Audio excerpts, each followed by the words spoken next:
Friends, ragi களி வந்து நான் ஒரு மெத்தடில் செஞ்சுருப்பேன். தண்ணி வந்து கரைச்சி ஊற்றி செஞ்சுருப்பேன். இப்போ வந்து அப்படியே மாவு போட்டு அப்படியே எப்படி சேர்த்துன்னு சொல்லிட்டு இந்த வீடியோவில் பார்க்கலாம் வாங்க. ஃப்ரெண்ட்ஸ், உலையில் அரிசி நம்ம போட்டதுக்கப்புறம் அரிசி வந்து நல்லா இந்த அளவுக்கு குழஞ்சி வரணும். அப்புறமா தான் நம்ம வந்து களி செய்ய முடியும். அப்புறம் நம்ம கேழ்வரகு மாவு வந்து இந்த அளவுக்கு போட்டுட்டோம். ஃப்ரெண்ட்ஸ், கேழ்வரகு மாவு வந்து அப்படியே போட்டுட்டு ஒரு 10 மினிட்ஸ் அப்படியே. ஃப்ரெண்ட்ஸ், பக்கத்தில் பாருங்கள், வாழை கருவாடு தொக்கு வந்து ரெடி ஆகிட்டுருக்கு. களிக்கு தொட்டுக்க கல் உப்பு கொஞ்சம் சேர்த்துக்கலாம். இந்த மாதிரி மத்து காம்பை வச்சு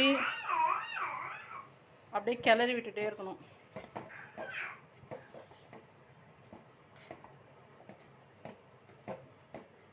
ஈரம் பண்ணிவிட்டு தொட்டு பார்க்கணும். கையில் ஒட்டாமல் வந்துச்சுன்னா வெந்துருச்சுன்னு அர்த்தம். இப்போ வந்து வெந்துட்டு இருக்குது. எவ்வளோ வேணுமோ எடுத்து போட்டுக்கலாம். அப்படியே சாப்பிட்றதா இருந்தாலும் சாப்பிட்லாம். இல்லைன்னா வந்து ஒரு இந்த மாதிரி ஒரு பேஷனில் போட்டு இப்படி ஒரு திருப்பு அப்படி ஒரு திருப்பு அப்படி பண்ணோம்னா நம்மளுக்கு வந்து ஒரு ரவுண்ட் ஷேப்பில் ஒரு பால் மாதிரி கிடைக்கும் களி. ஏன்னா களி ரெடி ஆயிடுச்சு. அதுக்கு வந்து சைட் டிஷ் வந்து வாழை கருவாடு தொக்கு.